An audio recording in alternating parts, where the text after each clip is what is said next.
ચોમાસામાં આ પ્રકારના આહાર લેશો તો નહીં પડો બીમાર। ચોમાસાની ઋતુમાં ખાવા પીવામાં ખાસ ધ્યાન રાખવું પડે છે।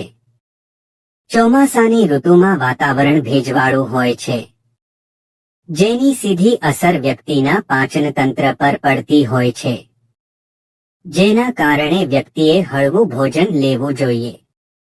હાલ ચોમાસાની સિઝન ચાલી રહી છે। આ સિઝનમાં બીમારીઓ થવાનો ખતરો સૌથી વધુ હોય છે, જેમાં શરદી, ખાંસી, ગળામાં ઇન્ફેક્શન, પેટના રોગ, અપચો, એસિડિટી, ટાઇફોઇડ, કોલેરા સહિત મચ્છરજન્ય અને પાણીજન્ય રોગો થાય છે। ચોમાસામાં શું ખાવું જોઈએ અને શું ન ખાવું જોઈએ? વરસાદની ઋતુમાં વાતાવરણ ભેજવાળું હોય છે, જેની સીધી અસર વ્યક્તિના પાચનતંત્ર પર પડતી હોય છે। જો પાચનતંત્ર નબળું પડી જાય તો વ્યક્તિને અલગ અલગ પ્રકારની બીમારી ઉદ્ભવે છે। તેથી વ્યક્તિએ આહારમાં ફેરફાર કરવો જોઈએ। આ માટે કેટલીક બાબતો ધ્યાનમાં રાખવી જરૂરી છે। 1. શું ખાવું જોઈએ? ખાસ કરીને ચોમાસાની સિઝનમાં આપણે દિવસની શરૂઆત હર્બલ ટી કે સૂપથી કરવી જોઈએ। આ માટે લેમન ગ્રાસ, તુલસી, આદુ, હળદર, ફુદીનો, લીંબુ, મરી મસાલા તેમજ વિવિધ પ્રકારના વેજીટેબલ સૂપ લઈ શકો છો। આ સાથે નાસ્તામાં પ્રોટીનયુક્ત આહાર, પલાળેલા ડ્રાય ફ્રૂટ્સ, હેલ્ધી સ્નેક્સ, મોસમી ફળો વગેરેનો સમાવેશ કરી શકો છો। બપોરના ભોજન પહેલા નાળિયેર પાણી, બાફેલી મકાઈ પણ લઈ શકો છો। બપોરના ભોજનમાં સલાડનું વધારે સેવન કરવું જોઈએ। આ સાથે ફણગાવેલા કઠોળ, જુવાર, રાગી, બાજરા અને લીલા શાકભાજી ખાવા જોઈએ। તેમજ દરરોજ આહારમાં લસણ, અજમો કે અજમાનું પાણી ઉપયોગમાં લઈ શકો છો।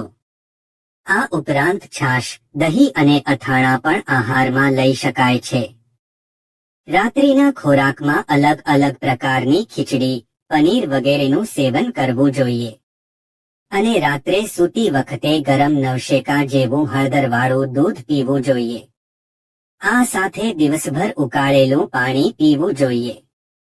2. શું ન ખાવું જોઈએ? ચોમાસાની ઋતુમાં બજારો ખોરાક લેવાનું ટાળવું જોઈએ। સવારના નાસ્તામાં તીખું, તળેલું કે મસાલેદાર ખોરાક લેવાનું ટાળવું જોઈએ। તેમજ ખોરાકમાં મીઠાનું પ્રમાણ ઓછું રાખવું જોઈએ। ફળોના જ્યુસ અને ઠંડા પીણાથી દૂર રહેવું જોઈએ। વાસી અને આથેલો ખોરાક બિલકુલ ન ખાવો જોઈએ। વધુમાં આઈસ્ક્રીમ પણ ખાવાનું ટાળવું જોઈએ। બપોરના ભોજનમાં ચોખા કે ઘઉંની વાનગીઓને એકસાથે ન લેવી જોઈએ।